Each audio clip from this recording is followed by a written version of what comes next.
What's cracking, people? Angelic Mayhem here, and welcome to Wildstar. This is a new MMORPG scheduled to launch on June the 3rd, 2014, in which I have been an active beta tester for about 2 months now. Although they are just about to get wiped out, I currently have a level 15 character that I've been playing for 18 hours, a level 11 character, which I've been playing for 9 hours, and then a whole host of other characters that have been deleted over time, bringing my total time with this game up to about 50 hours. This past week, the NDA dropped, and now I've decided to do a video to talk about my impressions of my time in the beta. To begin, Wildstar is a brand new IP that has been in development at Carbine Studios since 2005. Carbine was founded by a bunch of ex-Blizzard employees. The game is being published by NCSoft, home of, among other IPs, Guild Wars 2. This game revolves around the story of 2 warring factions that have descended upon a newly discovered planet called Nexus. One faction that makes no bones about its malicious hegemony, and another that inflicts its conquest in a more gentle manner. You are a member of one of these 2 invading factions, thawed out of your deep space cryosleep, and brought to the planet's surface to do the bidding of your clan. In this game, there is a vast array of options to customize your character. You get to choose one of 2 playable factions, 6 classes, 7 races, and 4 so-called paths, which are subclassifications that dictate your side quests and help you to customize your game based on whether you like to explore or crack heads or whatever your deal is. Every game starts on a tutorial spaceship and then moves to the planet proper. Like most MMOs, you must take the quest linearly, and moving too far ahead will get you out-leveled in a hurry. But if you have behaved yourself, there are plenty of side quests to do, and the NPCs you meet give you a nice, cohesive, and engaging storyline that keeps you coming back for more. In addition to playing the game myself, I have actively monitored YouTube videos that have been posted of endgame content, raids, PvP matches, and dungeons. In addition, I'm an avid listener of Cosmotronic, as well as most of the other Wildstar podcasts that have been helping me to learn almost everything there is to know about this game. So, let's talk about my experiences in the beta. When I evaluate an MMO, I have 4 criteria. They are lore, interaction, combat, and exploration. First off, the lore in this game is staggering, okay? The vast amount of content that you get to read and experience is amazing. There is little voice acting, so you're going to be reading a lot, and many of the YouTubers have been complaining openly about the fact that the audio cues that play when you get into dialogue don't match the dialogue. While that can be jarring for some people, I didn't mind that at all, okay? As you move about the world, you will find literally hundreds of full-page descriptions, and, you know, like these little, like iPad-looking things that when you pick them up, they get added to your lore. All about the history of the planet Nexus, the activities of your people and your enemies, as well as the pointless ramblings of the Skeech. It's amazing how much stuff there is in this game. The planet, the ships, the uniforms, the NPCs, and the rest of the components that make up the setting in this game are top-notch. But there's a problem. In a game where the developers have spent thousands of hours building one of the most in-depth environments to play in, your character has literally 0 story, okay? In fact, the game is essentially a pinball machine, okay, where you are the ball being bounced around from one NPC to the next as a de facto mercenary who will do anything for anyone without opinion, okay? Now, you can, for the most part, ignore those quests which you find objectionable, but there are no alternative options to bring you wealth or experience. So you do so at your own peril. You are an empty shirt that could be filled by any of 1,000 empty shirts, as evidenced by the opening cutscene where you are literally plucked from a company of hundreds of cryogenically frozen bodies completely at random.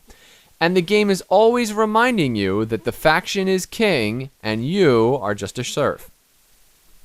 In terms of interaction, I would highly recommend meeting with and then partying up with as many other players as is possible, okay?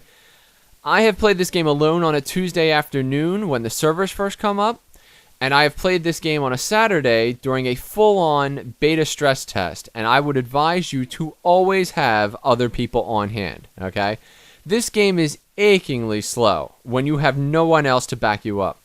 In addition, because of certain technical limitations, which come about as the result of online desync, you'll need other people in your immediate area to cover you when the game decides to hit you with a combat damage that you didn't see coming, okay? I'm going to talk about that more in a little bit. In addition, your character is constantly being pigeonholed, okay? You can't change weapons, you can't mine if you're not a miner, you can't cut down a tree if you're not a tree guy, and your leveling is tied to your class, so not every character can be buffed to run faster, which sucks hard. And, you know, since we're talking about leveling up, okay, whenever you happen to level, you'll get this crazy animation celebrating your achievement. Even if you're in the middle of combat, filling your screen with pop-ups and Guitar Hero-inspired graphics just to drive you insane. Then, you have to quick clear all that so that you can save yourself from grim death, but by doing so, you forget about it, right? So then 3 levels later, you'd like realize that you have all these points that you haven't spent that was like wasted time that, you know, you could have been leveling faster if you had remembered. The level up process also introduces you to a plethora of new unlocks, sometimes as many as a dozen at a pop, almost all of which have to be activated at a robo station that's nowhere near you when you level up. So you got to remember to do those too the next time that you're in town 3 levels from now. The whole process needs a rethink, okay? But just to end on a positive note, I must take the time to rave about the crafting system, okay? Which is one of the most interesting and unpredictable that I've ever seen in an MMO. Assuming that you have bought and or mined, you know, went out and got the resources that you need, you combine them as you might expect using recipes to create new products. But there's a catch. Sometimes the same recipe that you just used seconds ago will fail you the second time around due to the unpredictable nature of the crafting system, okay? You can experiment with some of the recipes to try to unlock bigger, better recipes. All told, it's one of my favorite parts of the game. I always look forward to crafting. All right, I think it rocks. I touched on combat a little bit earlier, but I'd like to talk about it a little bit more deeply. First of all, it works on a 10-box hotbar system, and then you actually have multiple hotbox bars, so you can flip between them. It also has a telegraphing system where it paints the enemy attacks on the ground in red fields to show you where their attacks are going to hit, sort of. And then fields of green to indicate your damage zones. This is great for slow enemies because you can move out of the way or leap to the side or whatever to save yourself, but it's less informative as the enemies grow in power and speed, okay? In fact, most of your time is going to be spent in this game looking at the ground trying to counter your opponent's next strike, which is weird at first, but you get used to it. This mechanic can also be found in the PvP, raids, and dungeons, okay? It's everywhere in the game. Some enemies burrow underground and then pop up under you, so you wander around surrounded by a big red circle trying to find safety while they flawlessly track your every movement from beneath your feet, all right? Your character has access to dozens of different types of attacks, most of which come, you know, like with their class, but there's a few of them that come based on which path you choose. So you can actually get a couple of unique combos there. Each of them offers unique benefits and drawbacks, all of which I enjoyed. I didn't find a single combat thing that I didn't think was fun. So really, it's nice. But Wildstar's telegraph system isn't perfect, okay? Desynchronization is a problem for every MMO, but in my opinion, it really hits Wildstar hard. When the signal running from your computer to the server and then back again begins to lag for some reason, your copy of the game will misrepresent where you actually are in the world, okay? This results in you taking damage even though visually your screen is telling you that you're in a safe place. When desync occurs, the telegraphs that you clearly have avoided sometimes nab you, and some of the telegraphs that you send out miss their mark, all right? This makes combat a problem for people with internet issues, and in my opinion, it could limit the total number of people who will be able to subscribe to this game. More so than I've seen in other MMOs, so I'm just kind of throwing that out there. But if you have a consistently great signal, or you just happen to live next to the server farm, or if you are willing to turn telegraphs off and play it the old-fashioned way, then I think that you'll enjoy the combat immensely. Finally, exploration is one of my favorite parts of any MMO, and this world is chock full of things to see and do. You can boost this experience by choosing the Explorer path, which is my personal favorite, thereby giving yourself tons of extra things to find when you're skirting the edges of the map. Since you're going to be out there anyway, I would highly recommend combining the Explorer path with the gathering and mining trades to turn exploration into a high-paying career. Then choose a Stalker class so that you can explore heavily guarded areas at will by entering into stealth so that you can get rich in no time, all right? That was my favorite way to play the game, and it was just a blast. You can climb to mountain peaks to set up spy cameras. You can plant your flag to claim territory for your faction. You can crawl down into valleys and scale jumping puzzles to find hidden treasure chests. And you can even discover caves and missions that other players can't even see, then invite them along to share the loot. My love of exploration in Wildstar is limited by only two things, okay? First is that it's incredibly touchy, okay? So sometimes when you're walking down a hill, then all of a sudden, even though you haven't really changed speed, you'll lose 1,000 hit points because the game registered that you tripped over a rock while walking downhill or something like that. It's really weird, all right? The second thing, and the thing that is quite frankly the most annoying about the whole game, okay, is that moving around is heavily reliant on mounts, all right? In the beta, the other testers and I were granted access to the highly acclaimed hoverboard at level 10, all right? But that mount won't be available in the final version of the game until much, much later. And walking everywhere for the first 15 levels sucks. Bad, okay? In fact, these are some of the slowest characters that I have played with in any game in the history of my life. Compared to the Elder Scrolls Online, your badass Wildstar army brat sprints with the effectiveness of a 4-pack-a-day smoker. You'll actually find yourself memorizing the locations of all the speed boost stations so that you can give yourself 38-minute respites from your life as a turtle, all right?